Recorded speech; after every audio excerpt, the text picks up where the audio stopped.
Heureux les amis. Nous voici repartis pour nous creuser les méninges dans ce professeur Layton et la boîte de Pandore, qui est donc le deuxième professeur Layton. On avait commencé la semaine dernière. Donc nous sommes à la recherche d'une boîte mystérieuse nommée la boîte de Pandore. Et pour ceci nous avons pris un train. J'ai fait débuter. Quelle cloche je suis. Continuez.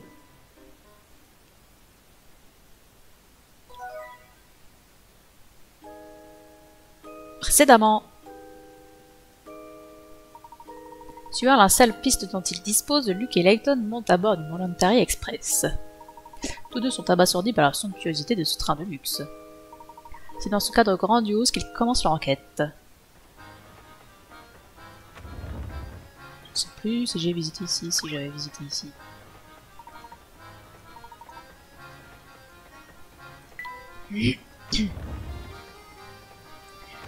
On va donc aller ailleurs. Oh là, il y a un monde ici.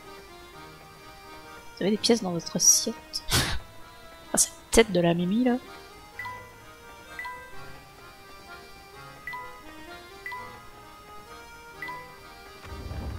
Ah non, il a avancé sans que je le bien. Waouh, quel endroit fantastique! En effet, le Voluntary Express est remarquable jusque dans sa cuisine. Non, d'une huître flambée, des passagers dans ma cuisine. Voilà qui est parfaitement inacceptable. Vous entrez ici dans ces vêtements sales et pleins de germes. Je vais avoir des problèmes, pour sûr. Je dois respecter des consignes d'hygiène et de sécurité strictes, vous savez. Mais enfin, nos vêtements ne sont pas sales du tout, je vous signale. Tu peux dire tout ce que tu veux, mon petit agneau rôtier, tu es quand même dans ma cuisine. Tu imagines les conséquences si tous ces germes que tu portes se répandaient ici? Je comprends votre inquiétude. Veuillez pardonner notre intrusion. Nous ne voulions surtout pas vous causer le moindre souci. Bah, très bien, je vous présente mes excuses, moi aussi. Eh, qu'est-ce que c'est que ça? C'est un petit gros. Professeur, regardez ça. On dirait bien que notre ami cache un animal dans sa cuisine. Quand je pense qu'il nous faisait la morale sur les questions d'hygiène. Oh oh. Bah, j'imagine qu'il ne sert à rien de nier maintenant. Croyez-moi, je sais bien que c'est mal de garder un animal dans une cuisine, mais je n'ai pas d'autre solution. C'est mon seul ami, vous comprenez? Fururupa, c'est le seul rongeur à qui je peux parler ici. Eh bien, votre ami me paraît, comment dire, bien enrobé. C'est un hamster, n'est-ce pas? Exact, c'est un hamster, le plus noble représentant d'une reine animale. Ah, c'est cela, oui. Vous voyez, quand j'ai commencé à travailler ici, j'avais besoin de quelqu'un pour me tenir compagnie. C'est pour ça que je l'ai acheté, pour ne pas me sentir seule. Le problème, c'est que je lui donne les restes à manger. Il a donc un régime alimentaire assez riche. Il a pris beaucoup de poids, et s'il n'en perd pas un peu, ça pourrait être dangereux pour sa santé. Le pauvre hamster. J'aimerais te demander un service, mon garçon. Tu pourrais t'occuper de mon ami pendant un moment? S'il reste ici, je ne pourrais pas m'empêcher de lui donner à manger. Mais j'ai peur qu'à force, tout ce foie gras et ces viennoiseries le rendent malade. Non, sans blague. Vous voudriez qu'on s'occupe de lui et qu'on l'aide à perdre du poids? J'aime bien cette idée. Enfin, si le professeur est d'accord, évidemment. Alors, est-ce qu'on peut le garder? Comme je dis souvent, un vrai gentleman aime toujours ceux qui en ont besoin, humains ou animaux. Nous serons ravis de nous occuper de votre hamster pendant un moment. Oh, merci, merci beaucoup. C'est un vrai soulagement, vous savez. Oui, nous pouvons faire courir le hamster.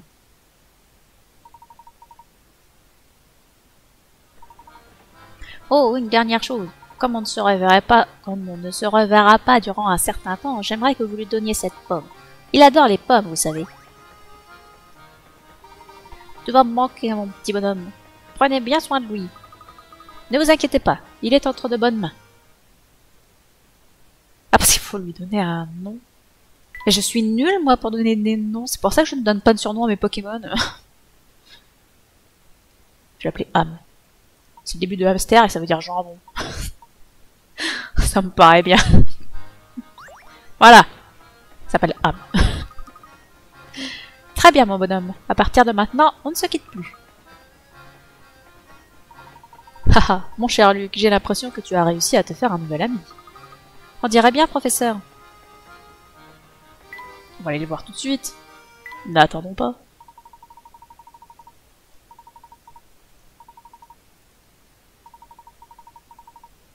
faut que les objets soient à 3 cases maximum. Et ils ne se déplacent pas en diagonale.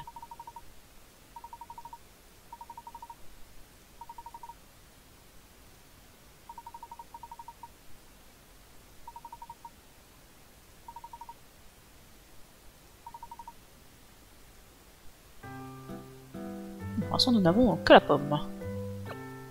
Il s'agit de l'aliment préféré du hamster. S'il se trouve à 3 cases d'une pomme, il ira aussitôt la manger et il ignorera les autres objets autour de lui.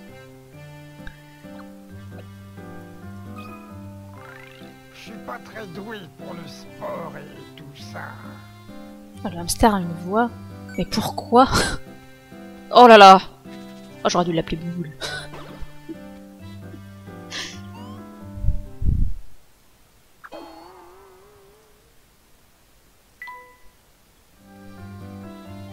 Bah, il va falloir d'autres objets. Hein.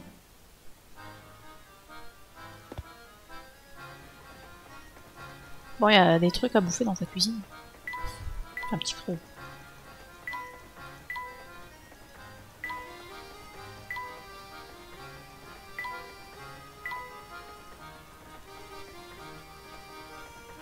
Je clique partout. Oui, oui, oui, oui. Bon, bah. Tirons. Retournons voir ces gens. Toutes mes excuses, monsieur. J'ai bien peur que nous n'ayons pas de table disponible pour le moment. Quel dommage. En effet, monsieur. Puis-je vous servir une petite énigme de mon cru pour vous faire patienter? J'ai faim en plus, pour de vrai. 4 couples sont assis côte à côte dans un wagon-restaurant bondé. Tous ces passagers sont assis à côté ou en face de leur moitié. Monsieur et Madame Jones sont assis côté couloir. Ici ou là. Ça, c'est pas une madame, ça, c'est un monsieur. C'est ça, monsieur et Madame Jones. Monsieur O'Connor, qui porte une moustache, est assis à côté de sa femme. Donc ce serait lui. Donc les O'Connor, ils sont là. Les Jones, ils sont là. Monsieur Lambert est assis en face de sa femme. Donc il reste plus que eux qui sont assis en face à face. Il faut trouver où Madame Hadley est assise, et bah du coup c'est le E. Ah mais faut entourer quoi là? Il fallait entourer la bonne femme. Et voilà ma réponse. Haha, tout à fait remarquable. C'était facile.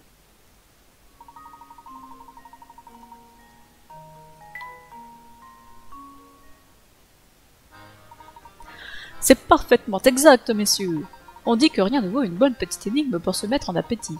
D'ailleurs, une table vient tout juste de se libérer. Laissez-moi un instant pour débarrasser, puis vous pourrez vous installer.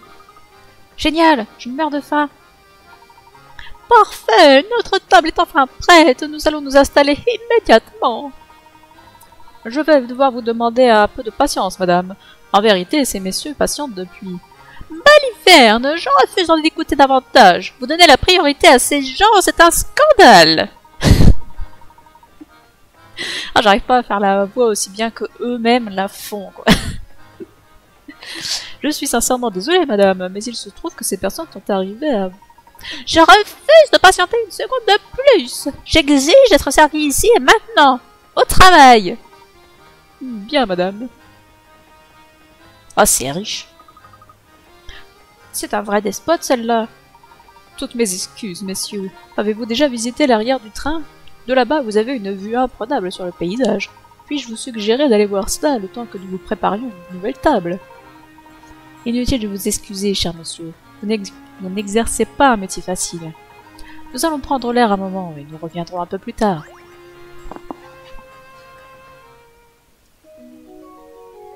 Eh ben, allons visiter l'arrière du train, puisqu'on peut pas bouffer. Quelqu'un d'autre peut faire un petit... Oh non, laisse-moi tranquille. Faut pas te parler. Oh. Hein? Mais c'était la cuisine avant, par là.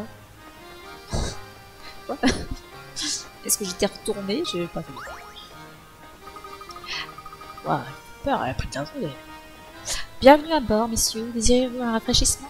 Peut-être un petit encas? Merci, mademoiselle, nous n'avons besoin de rien. J'en étais sûre. Dire que je vous ai fait mon plus beau sourire pour rien. Depuis que le wagon-restaurant est ouvert, tout le monde préfère prendre un repas de luxe là-bas.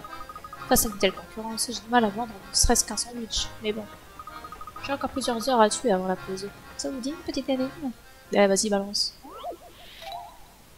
Ah, l'énigme 6 après l'énigme 7. Voilà une savoureuse énigme. Votre objectif est de déplacer les crêpes empilées dans l'assiette bleue pour les empiler dans l'assiette rouge. Cependant, il y a quelques règles à suivre. Vous ne déplacer qu'une crêpe à la fois, et une crêpe ne peut pas être placée sur une crêpe plus petite. Évidemment.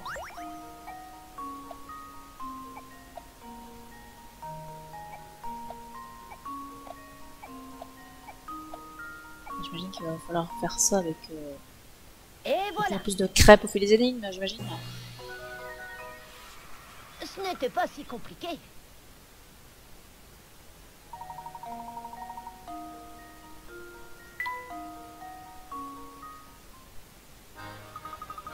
Ouais, c'était malin, vous. Vous savez que notre prochain arrêt, c'est un trou perdu au milieu de nulle part. Ça s'appelle Dropstone. Mais bon, il n'y a rien à faire là-bas. Quelle plaie. On s'y ennuie à mourir. Enfin, j'adore mon travail. Ça se voit. Il faut en changer, madame. On dirait qu'il n'y a personne pour l'instant. Nous reviendrons plus tard. Oui, on va vous expliquer le vidéo comme ça.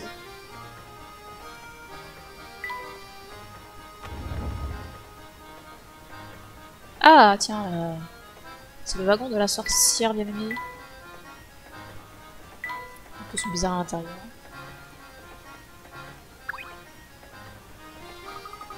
Eh, professeur, cette maisonnette ne vous ne vous rappelle-t-elle pas quelque chose? En effet, si je ne m'abuse, il s'agit de la demeure de tu sais qui. Voldemort. J'ai l'impression qu'elle nous sera encore d'une grande aide dans notre aventure.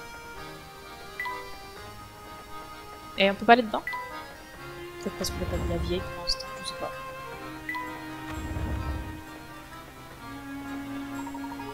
Eh bien, quel endroit charmant! Ouais, c'est génial! Cette petite brise est très agréable. Je suis d'accord. En outre, le paysage est enchanteur. Regarde, Luc, il y a un lac là-bas. Le ciel est d'un bleu magnifique, et regardez ces arbres qui défilent. Ce paysage est splendide. Cette discussion sur les merveilles du paysage me rappelle une énigme. Est-ce que tu aimerais l'entendre? Vas-y, balance. Mixité forestière. 4 types d'arbres ont été plantés dans la forêt comme indiqué ci-dessous. Utilisez votre stylet pour diviser la forêt en 4 sections, en sachant que chaque section doit contenir un arbre de chaque type.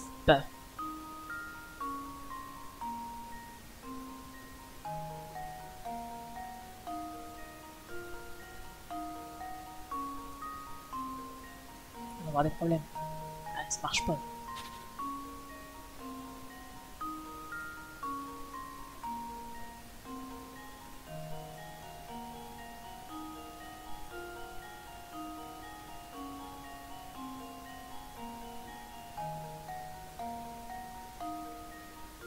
C'est bon là?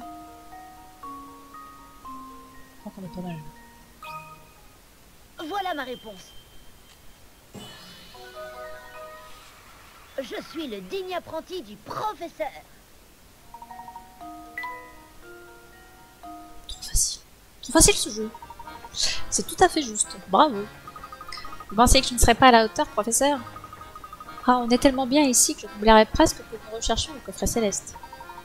Je ne peux pas t'en vouloir, Luc. Cela dit, je suis bien déterminé à retrouver ce coffret. Je veux bien ça, mon cher ami le docteur Schrader. Bien sûr.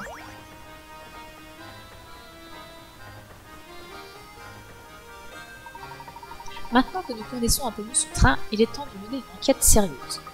D'accord, professeur. C'est parti. Bah, n'arrête pas d'explorer le train, arrête de le remarquer à chaque fois. Tiens, tiens, quelqu'un jette ses déchets par terre, là, super.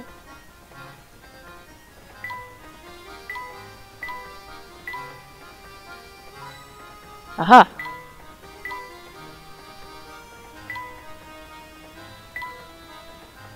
Qu'est-ce qu'il dit? Alors, qui c'est qui jette ses papiers par terre, là? Regarde, quelqu'un a laissé des détritus là-bas. Quelle attitude déplorable! Luc, un vrai gentleman, respecte son environnement, quelles que soient les circonstances. Je suggère que nous nettoyions tout cela nous-mêmes. Encore des connards. Ils n'ont pas peur des mots. Oh non! Moi j'aime pas ça. Pitié, arrêtez de mettre ce genre d'énigme dans la soupe.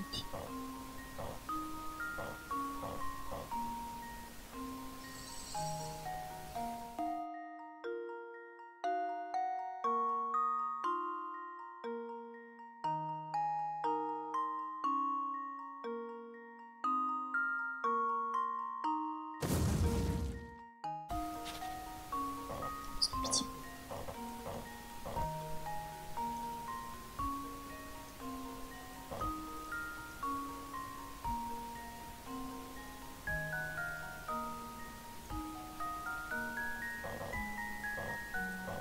Ouais, je triche, mais bon.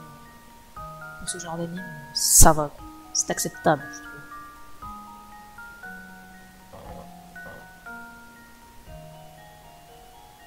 De toute façon, c'est des énigmes du hasard. T'essayes, et puis à un moment, ça finit par passer. C'est de la merde. Voilà. Voilà tout ce que je pense de ce genre de puzzle. Par contre, tu ne veux pas aller plus loin dans cette vidéo. Hermès ça là. Ah oui. Ah, on bouge aussi. Hey. J'imagine que c'est celui qu'on bouge après, bien sûr. Et celui-là.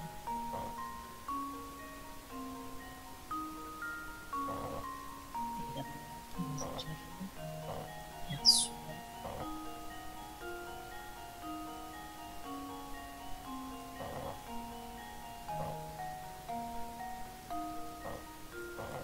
Ah, incroyable! Et voilà ma réponse. Putain. Il est mort. Toute énigme a une solution. Oh, saoula, mais ce genre d'énigme, c'est pas une énigme. Puzzle. C'est pas pareil. Moi, les énigmes, j'aime bien, les puzzles, ça me fait chier.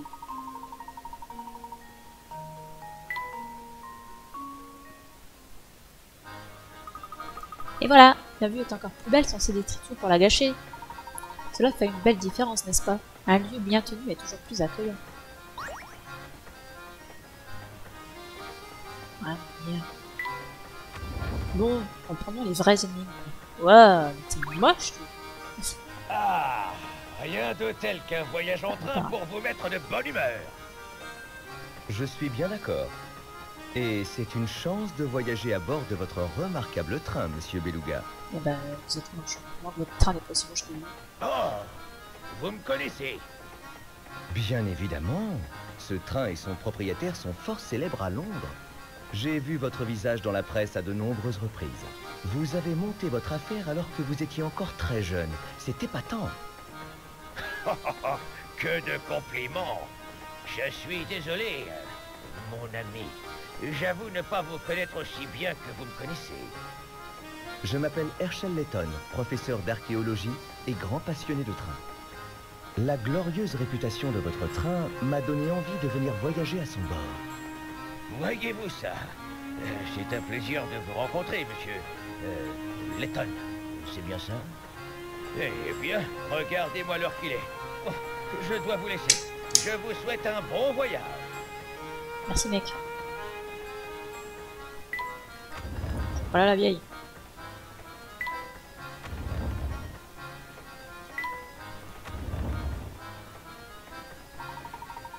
Bien, mon cher ami. Retournons au wagon-restaurant. Cette discussion m'a ouvert l'appétit.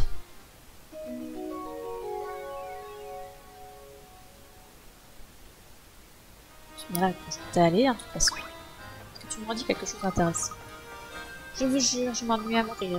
Ce travail paye bien, mais bon, qu'est-ce qu'on s'ennuie? Ah, je comprends. Personne là. Je pense que c'est la cabine de l'autre cinglé. Bienvenue à nouveau, messieurs. Mille excuses pour ce contretemps. Je vais vous montrer votre table. Super, on va enfin pouvoir manger. Je partage ton enthousiasme, mon cher Luc. Ouais, regardez-moi cette carte. Il y a tellement de choix que j'en ai la tête qui tourne. Tiens, regarde là-bas. Ça ressemble à une altercation. C'est ça que vous servez à nos clients, et vous osez vous faire appeler chef. Ce n'est pas de la haute gastronomie, ça, c'est tout juste pour nourrir les animaux. Je prépare tout de suite un nouveau plat, patron. Faites donc, et retirez cette horreur de ma vue au plus vite. Tout de suite, patron, je suis vraiment désolé de vous avoir déçu à ce point, monsieur. J'ai déjà oublié quelle voix je l'ai fait. Encore une chose, ces assiettes et ce tableau sont atroces. Remplacez-les immédiatement. Mais monsieur, ce tableau est unique, c'est le chef-d'œuvre incontesté du célèbre. Et il pourrait avoir été peint par la reine elle-même, ça ne changerait rien du tout. Remplacez-le. Ah oui, quand c'est moche, hein. Peu importe qui l'a fait. Bien, monsieur, je vais faire le nécessaire au plus vite. Eh, c'est l'homme que nous avons rencontré tout à l'heure. Il est du genre autoritaire, on dirait. Je veux parler de monsieur Belluca, j'imagine. Quel dommage que son tableau ne soit pas à son goût. Je le trouvais très réussi. Je ne sais absolument pas de quel tableau il parle parce qu'il n'y a pas de tableau, voilà. En parlant de tableau, écoute donc cette belle énigme, Sherlock. Elle a dit ça après la 2, bien sûr. Ah, je connais ça. Ce tableau est composé de lignes courbes qui se croisent pour former plusieurs sections. Pour peindre l'ensemble de la toile sans qu'aucune section ne soit de la même couleur qu'une section voisine, quel est le nombre minimum de couleurs que vous devrez utiliser? La même couleur peut être utilisée plusieurs fois du moment que deux sections de la même couleur ne se touchent pas. Je pense que ça va être 2 ou 3. Hein. Par exemple, si je mets du bleu ici. Je vais mettre du rouge ici. Ici, je peux remettre du rouge. Ici, je peux remettre du rouge. Et ici, je peux mettre du bleu. Ici, je peux mettre du bleu. Ici aussi. Du bleu. Là, le rouge, ne touche personne. Le bleu de nouveau ici. Ah merde, il y a un bleu là. Fait chier. Si j'efface tout. Ah, mettre. On va prendre vert. Ici, du rouge. Ça, c'est quoi? C'est un B. Difficile d'écrire. Du bleu. Du rouge. Du bleu. Du vert. Parce que là, ça touche et le rouge et le bleu. Ici, c'est forcément une autre couleur. Ici, on peut mettre rouge et bleu. Ici, on peut mettre bleu. Bleu, ici rouge. Bleu. Non. Rouge ici. Rouge. Ici bleu. Là rouge. Et là rouge.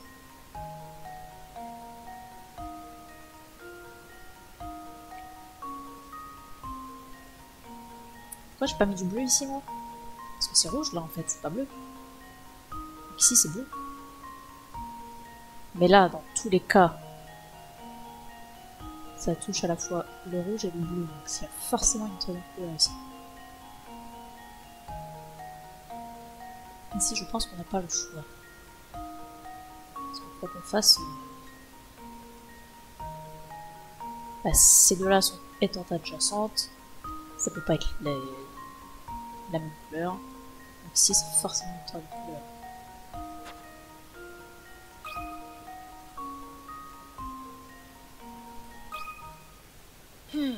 Voyons si c'est bon. Trop facile. Trop facile. Ouais, là c'est ça.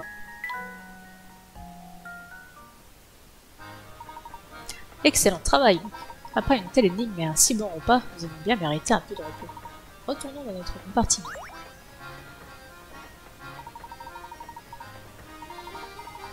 Ah, très bien.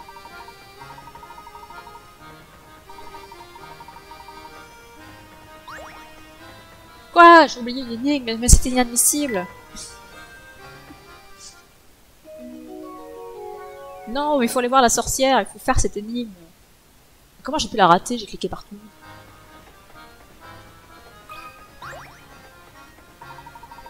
Le luxe du Voluntary Express se retrouve dans le moindre détail de sa décoration. La finesse du cristal utilisé pour ce service est impressionnante. Et comment? Regardez un peu ce verre. Oui, ces motifs sont absolument ravissants. Ça me rappelle une énigme d'ailleurs.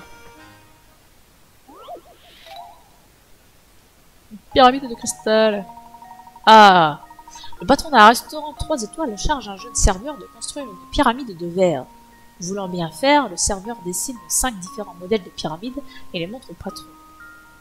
Ce dernier y jette à peine un œil avant de se retourner vers le jeune homme et de hurler.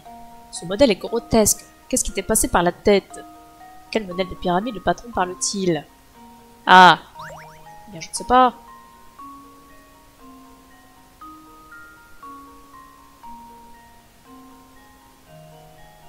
Ça, c'est grotesque. Ah, je sais. Oui, ça y est, j'ai tilté. Ça n'a effectivement aucun sens. Voyons si c'est bon. C'est ce papier, c'est Ce bien. n'était pas si compliqué. En vrai, il y a des problèmes. Et oui, parce que les verres, ils sont pas en D.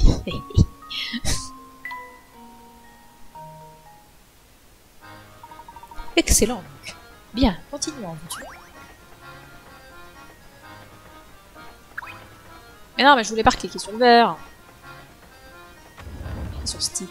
D'accord, ça va pas cliquer sur Steam. Eh bien, tant pis. C'était violent, même pour Monsieur Beluga. Vous voulez dire qu'il s'énerve souvent contre vous comme ça?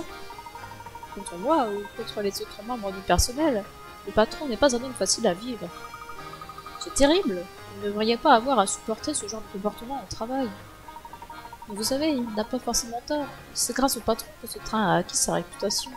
Comme il le répète souvent, la qualité ne suffit pas. Seule l'excellence compte. Même les assiettes que nous utilisons ont été spécialement créées pour ce train.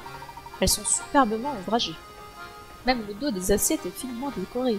Alors, je ne vois pas le dos des assiettes, alors j'ai pas intérêt.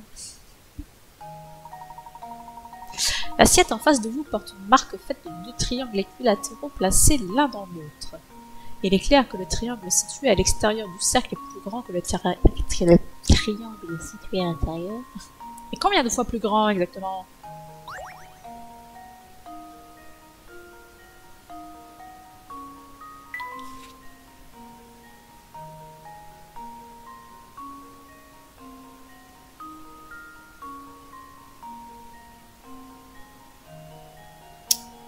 Eh bien, du coup... Merde, comment on calcule ça?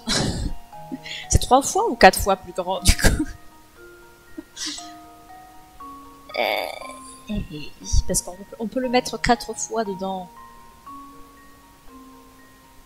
Et du coup, il est 4 fois plus grand. C'est un problème de logique, là. Merde, je ne sais plus.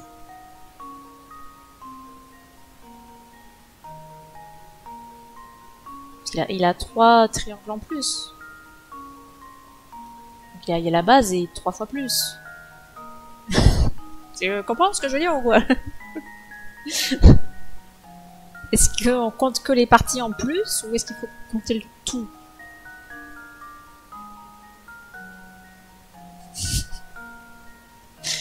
Ben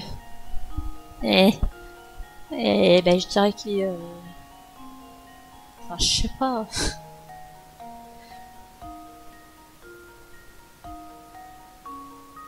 Je vais tenter 4. Si c'est pas 4, mais ce sera 3,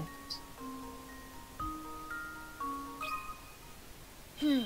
Voyons si c'est bon. Ouais, donc faut compter la partie équivalente. C'était pas si compliqué.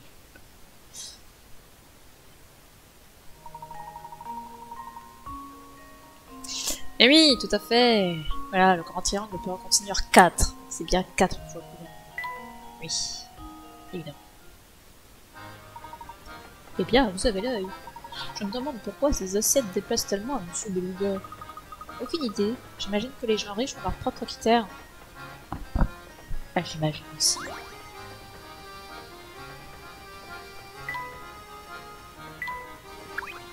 Rien de plus, j'imagine. Effectivement. Moi, je veux retourner voir la sorcière. Non, je vais pas reparler à vous. C'est admissible. Merci de votre visite, messieurs. J'espère que ce repas était à votre goût. Tout était parfait, aussi bien les plats que le service. Vous nous faites un grand honneur, monsieur. Vos compliments me vont droit au cœur. Souhaitez-vous régler immédiatement? Oh, mais il me semble que j'ai égaré votre commande. Toutes mes excuses. Puis-je vous demander de m'indiquer ce que vous aviez choisi?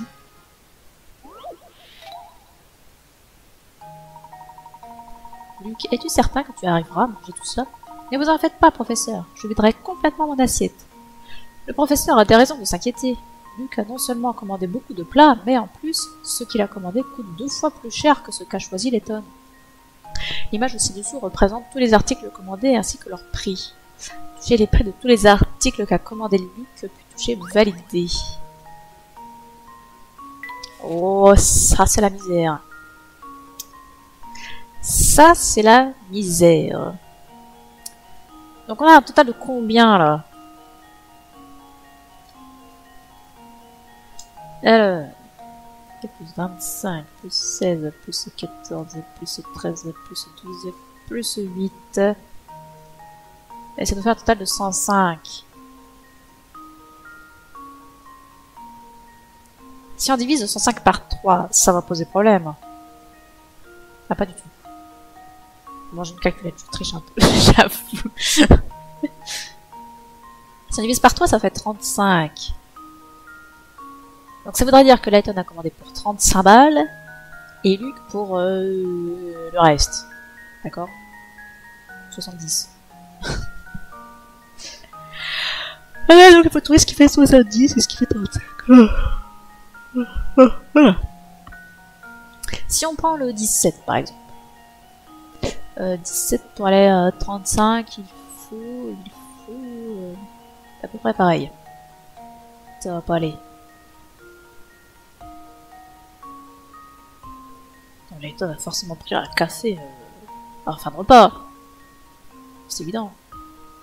Bon, si on compte 8. 8 et 13 par exemple.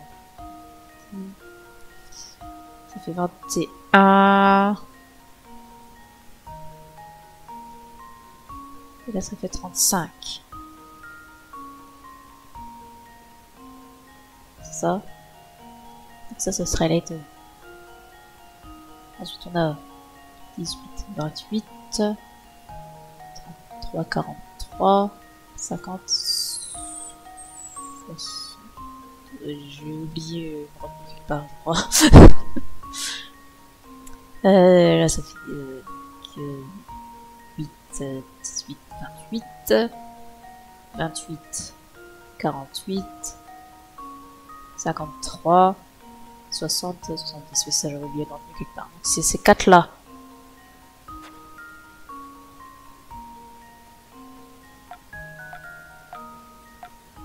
Beaucoup à bouffer quand même, hein.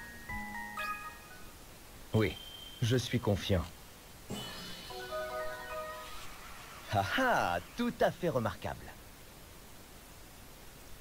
C'est tout à fait remarquable. Eh oui, tout à fait. Je vous remercie beaucoup d'avoir fait cet effort de mémoire. Tout est réglé maintenant.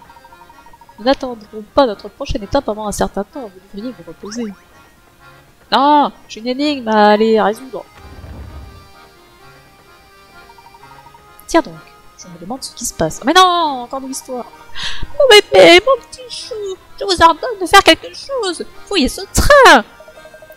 Madame, vous devez vous calmer. Expliquez-moi la situation. Inspecteur Chalmet, quelle surprise. J'ignorais que vous étiez à bord. Tiens donc, monsieur Layton, le monde est petit, comme on dit. Enfin, oublions les politesses, j'ai un autre problème sur les bras. Un enfant a disparu. Cette dame a perdu la trace de son fils quelque part dans ce train. Vous ne l'auriez pas vu? Malheureusement, j'ai bien peur que nous n'ayons pas croisé de jeune garçon. Elle a pas de gamin, elle avait un chien. Mon petit bébé est sorti tout seul et il n'est pas encore revenu. Je suis morte d'inquiétude. J'exige que vous vous mettiez à la recherche de mon petit chou tout à fait incessante. Elle n'a pas arrêté de hurler comme ça depuis que je suis arrivée. Je comprends votre inquiétude, madame. Mon ami et moi-même nous ferons de joie de vous aider. Bien, nous ferions mieux de nous mettre au travail si nous voulons retrouver votre bébé au plus vite. C'est exactement ce que je viens de dire. Allez, retrouvez-le. Dites-lui que maman est folle d'inquiétude. Les seuls indices que nous ayons sont une chaussure que le motard a perdue ainsi que son nom, Tom. J'ai tenté d'obtenir plus de détails de cette femme, mais sans résultat. Elle n'écoute rien et se contente de m'ordonner de fouiller le train.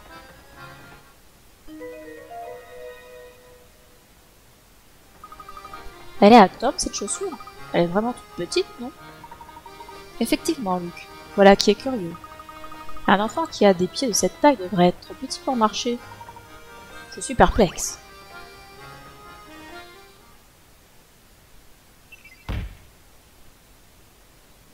Bon, je crois que j'ai spoilé le mystère. Excusez-moi, mais des fois j'ai des souvenirs aussi, alors je sais pas si on l'a déjà vu ce chien ou quoi.